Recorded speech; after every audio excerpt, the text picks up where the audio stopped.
Hey, what's up guys? So in this video, we will see how to enable and set up accessibility button on the Samsung Galaxy A07. Now to do that, just open settings, then tap on accessibility. From here, tap on advanced settings, then tap on accessibility button. Now first of all, just tap on select action, and from here, just select an action for your accessibility button. For an example, I will select color inversion. After you select a function for the accessibility button, then go back and under the location section, just select a location for your accessibility button. By default, it is on navigation bar.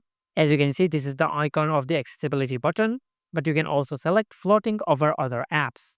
And by selecting this option, you will find the accessibility button at the side of the screen, just like that. And this is how you can enable and set up accessibility button on the Samsung Galaxy A07. Make sure to like, comment, and subscribe. Thank you for watching.